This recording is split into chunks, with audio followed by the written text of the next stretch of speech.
नमस्कार। प्रादेशिक समाचार के साथ मैं पूनम करकेट्टा। पहले मुख्य समाचार। प्रधानमंत्री नरेंद्र मोदी ने वीडियो कॉन्फ्रेंसिंग के माध्यम से तमिलनाडु में तेल गैस की कई परियोजनाएं राष्ट्र को की समर्पित, कहा एक राष्ट्र एक ग्रिड के लिए काम जारी। केंद्रीय मंत्रिमंडल ने दूरसंचार क्षेत्र के लिए 1 खरब 21 अरब 95 करोड़ रुपए की प्रोत्साहन योजना को दी मंजूरी। 40,000 लोगों के लिए रोजगार के अवसर। मुख्य सचिव सुखदेव सिंह ने सड़क हादसे के बाद घायलों को समय पर अस्पताल पहुंचाने के लिए आम लोगों को प्रेरित करने पर दिया जोर। और मानव तस्करों के चंगुल से 14 नाबालिगों को दिल्ली से मुक्त कराकर लाया गया रांची। परिजनों को सौंपे जाएंगे सभी बच्चे। और अब समाचार विस्तार से। कोविड-19 महामारी के खिलाफ देश एकजुट होकर लड़ रहा है। आप भी हमारे साथ सुरक्षा और बचाव के 3 आसान एहतियाती उपायों का संकल्प लें। मास्क पहनें, 2 गज की दूरी है जरूरी, सुरक्षित दूरी बनाए रखें, हाथ और मुंह साफ रखें। प्रधानमंत्री नरेंद्र मोदी ने आज तमिलनाडु में वीडियो कॉन्फ्रेंसिंग के माध्यम से तेल गैस की कई परियोजनाएं राष्ट्र को समर्पित की। इस मौके पर श्री मोदी ने कहा कि एक राष्ट्र एक गैस ग्रिड का लक्ष्य प्राप्त करने के लिए गैस पाइपलाइन नेटवर्क का काम जारी है। इस पाइपलाइन से उत्पादन और उर्वरकों की लागत में कमी आएगी। उन्होंने कहा कि 27 देशों में भारत की तेल और गैस कंपनियां मौजूद हैं। प्रधानमंत्री ने कहा कि अगले 5 वर्षों में तेल और गैस इंफ्रा में 7.5 लाख करोड़ रुपए का निवेश होगा। प्रधानमंत्री नरेंद्र मोदी ने भारत में दुनिया के लिए विश्व स्तरीय उत्पाद बनाने की जरूरत पर जोर दिया है। वीडियो कॉन्फ्रेंसिंग के जरिए नेस्कॉम टेक्नोलॉजी और लीडरशिप फोरम को आज संबोधित करते हुए श्री मोदी ने स्टार्टअप और नवोन्मेषकों से उत्कृष्टता के वैश्विक मानदंड स्थापित करने वाले उत्पादों को बनाने का अनुरोध किया। उन्होंने कहा कि टेक्नोलॉजी से नागरिकों का सशक्तिकरण हुआ है और सरकार के साथ उनका संपर्क स्थापित हुआ है। ट्रांसपेरेंसी यानी पारदर्शिता गुड गवर्नेंस की सबसे अहम शर्त होती है। यही बदलाव अब देश की शासन व्यवस्था में हो रहा है। यही कारण है कि हर सर्वे में भारत सरकार पर जनता का भरोसा लगातार मजबूत से मजबूत हो रहा है। अब सरकारी कामकाज को सरकारी रजिस्ट्रों से बाहर निकालकर डैशबोर्ड पर लाया जा रहा है।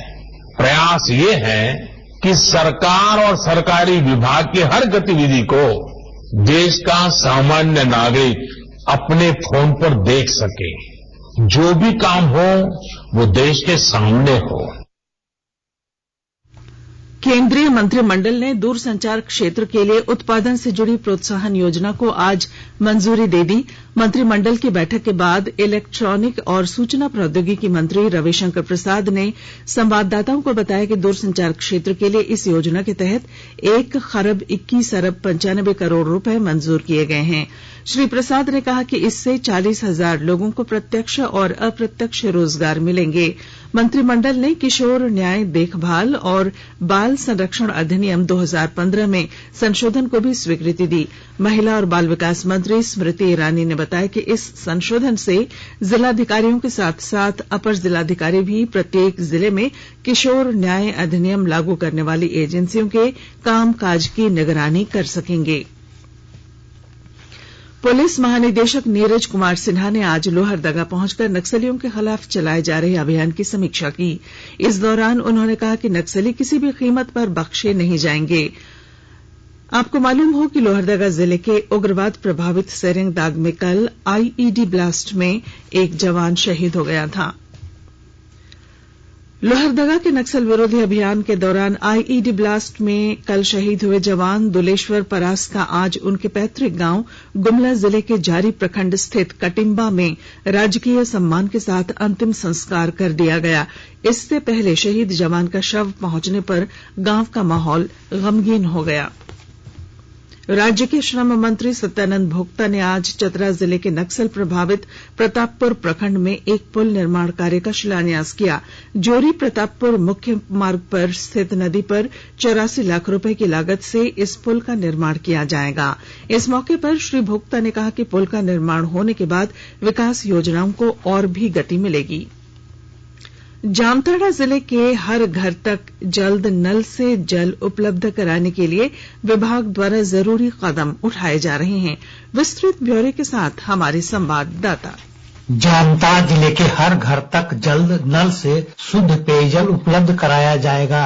इस संबंध में सभी आवश्यक प्रक्रिया पूरी की जा रही है। झारखंड सरकार के पेयजल एवं स्वच्छता विभाग के सचिव प्रशांत कुमार ने कल समाहरणालय सभागार में जिले के अधिकारियों के साथ बैठक कर इस संबंध में आवश्यक दिशा निर्देश दिया। उन्होंने कहा कि जल जीवन मिशन सरकार की महत्वाकांक्षी योजना है। इस योजना के माध्यम से वर्ष 2024 तक जिले के सभी परिवारों को नल से शुद्ध पेयजल उपलब्ध कराने को लेकर सभी आवश्यक कदम उठाए जा रहे हैं। उन्होंने कहा कि जल जीवन मिशन के सफल क्रियान्वयन में जन सहभागिता जरूरी है। मिशन के संदेश को जिले के गांव-गांव जन-जन तक पहुंचाया जाना चाहिए। इस संबंध में उन्होंने अधिकारियों को आवश्यक पहल करने के लिए प्रेरित किया। सुभाष प्रसाद सिंह, आकाशवाणी समाचार, जामताड़ा।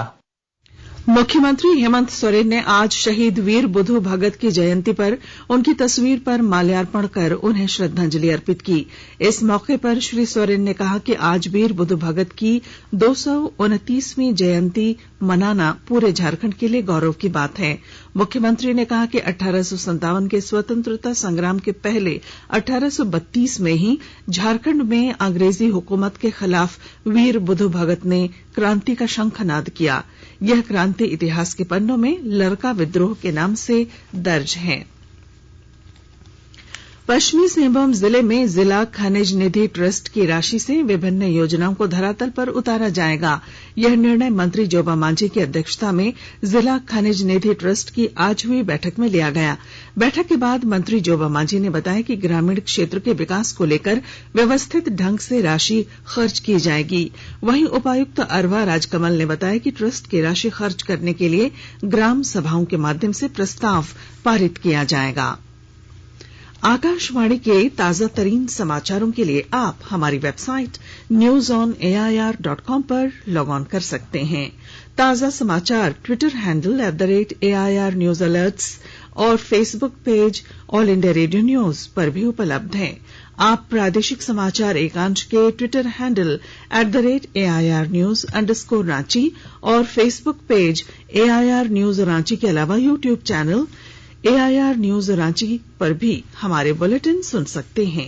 प्रादेशिक समाचार आप आकाशवाणी रांची से सुन रहे हैं और अब पेश हैं कोरोना से बचाव के कुछ संदेश। चलो मिलकर एक शुरुआत करें, चलो एक फैसला आज करें, मास्क नहीं तो टोकेंगे, कोरोना को रोकेंगे, चलो एक इरादा करते हैं, चलो एक इरादा करते हैं, मास्क नहीं तो टोकेंगे, कोरोना को रोकेंगे। भारत सरकार द्वारा जनहित में जारी। कोविड-19 से बचाव और सुरक्षित रहने के 3 उपाय। मास्क लगाएं, 2 गज दूरी है जरूरी, सुरक्षित दूरी रखें, हाथ और मुंह साफ रखें।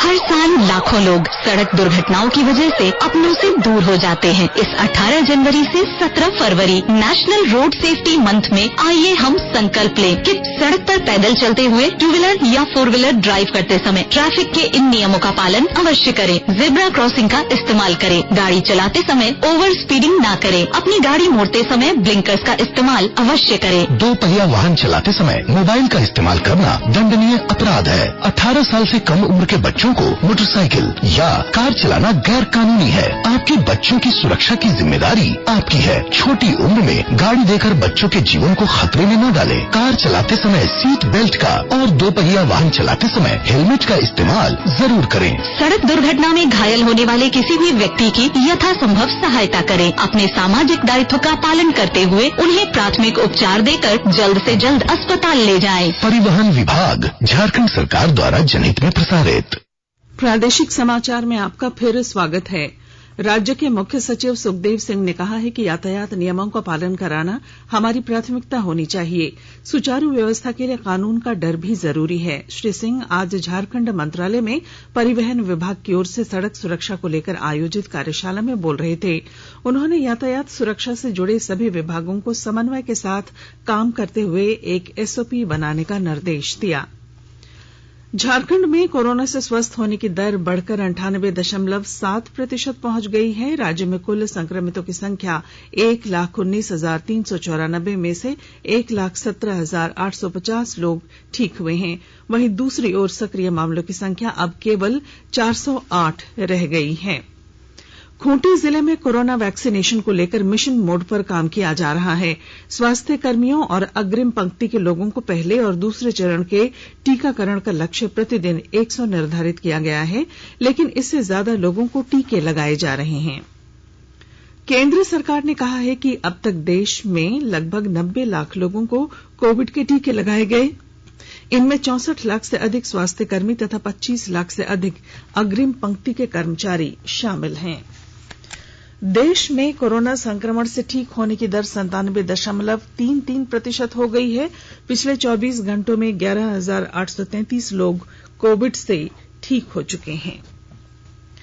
आकाशवाणी का समाचार सेवा प्रभाग आज अपने फोन इन कार्यक्रम में कोविड-19 पर विशेष परिचर्चा प्रसारित करेगा।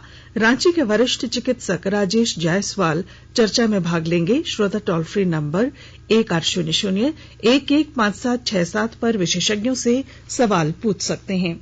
टेलीफोन नंबर 011-2331-4444 पर भी सवाल पूछे जा सकते हैं। हमारे Twitter handle @AIR News Alerts पर #AskAIR के जरिए भी प्रश्न पूछ सकते हैं। हजारीबाग के सांसद जयंत सिन्हा ने आज रामगढ़ स्टेशन पर विश्राम कक्ष का उद्घाटन किया। इस मौके पर श्री सिन्हा ने कहा कि कोडरमा से बरकाकाना होते हुए रांची तक रेलवे लाइन का काम दिसंबर तक पूरा हो जाएगा। कई वर्षों से काम चलता रहा है कि कोडरमा से हजारीबाग, हजारीबाग से बरकाखाना और बरकाखाना से लेकर रांची तक रेलवे लाइन जो घाटी पार करके 4 सुरंगों के द्वारा यहां से रांची पहुंचे, उसका काम लगभग दिसंबर तक समाप्त हो जाएगा और इसके द्वारा पूरे क्षेत्र को जो लाभ मिलने वाला है, चाहे वो पैसेंजर को हो या मालगाड़ी को हो, इसका कोई हम लोग को हिसाब भी नहीं कर सकते हैं। ये अतुल्य काम हो रहा है और यहां से फिर एक्सप्रेस ट्रेन भी आएंगी, बड़काखाना से हजारीबाग से दिल्ली तक ले जाएंगी।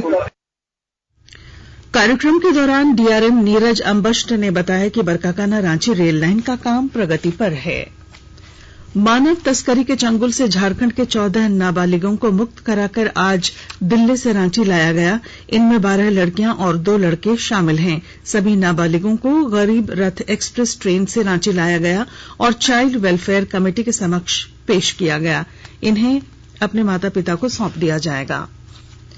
भारत रत्न पंडित भीमसेन जोशी की जन्म शताब्दी के अवसर पर देश में कई कार्यक्रम आयोजित किए जा रहे हैं। हिंदुस्तानी शास्त्रीय संगीत के पंडित भीमसेन जोशी की भावपूर्ण ख्याल गायकी भजन से श्रोता सम्मोहित हो जाते हैं। आइए सुनते हैं पंडित भीमसेन जोशी का ये गायन। राम का गुणगान करिए, राम का गुणगान करिए, राम का गुणगान। राजधानी रांची समेत राज्य के कई जिलों में आज बादल छाए हुए हैं। मौसम विभाग ने राज्य के रांची, हजारीबाग, गुमला, बोकारो, रामगढ़, खूंटी सहित कई जिलों में आज से अगले 2 दिनों तक बारिश की संभावना व्यक्त की है। और अब संक्षिप्त खबरें। खाद्य आपूर्ति विभाग के संयुक्त सचिव शांतनु अग्रहरि ने आज हजारीबाग पहुंचकर जिले के सदर प्रखंड में पीडीएस दुकानदार द्वारा वितरित केरोसिन के जलाने से हो रहे विस्फोट मामले की जानकारी ली। पलामू के उपायुक्त शशि रंजन ने झारखंड कृषि ऋण माफी योजना को लेकर आयोजित वर्चुअल कार्यशाला में किसानों तक योजना का लाभ पहुंचाने का निर्देश दिया और पलामू के एक बीएड कॉलेज के छात्रों ने आज नीलांबर पीतांबर विश्वविद्यालय का घेराव कर प्रायोगिक परीक्षा रद्द करने की मांग की। और अब अंत में मुख्य समाचार। प्रधानमंत्री नरेंद्र मोदी ने वीडियो कॉन्फ्रेंसिंग के माध्यम से तमिलनाडु के तेल गैस की कई परियोजनाएं राष्ट्र को समर्पित की। केंद्रीय मंत्रिमंडल ने दूरसंचार क्षेत्र के लिए 1 खरब 21 अरब 95 करोड़ रुपए की प्रोत्साहन योजना को दी मंजूरी। मुख्य सचिव सुखदेव सिंह ने सड़क हादसे के बाद घायलों को समय पर अस्पताल पहुंचाने के लिए आम लोगों को प्रेरित करने पर दिया जोर। और मानव तस्करों के चंगुल से 14 नाबालिगों को दिल्ली से मुक्त कराकर लाया गया रांची, परिजनों को सौंपे जाएंगे सभी बच्चे। और इसके साथ ही आकाशवाणी रांची से प्रादेशिक समाचार का ये बुलेटिन समाप्त हुआ। नमस्कार। घर में रहिए, सुरक्षित रहिए और सुनते रहिए आकाशवाणी।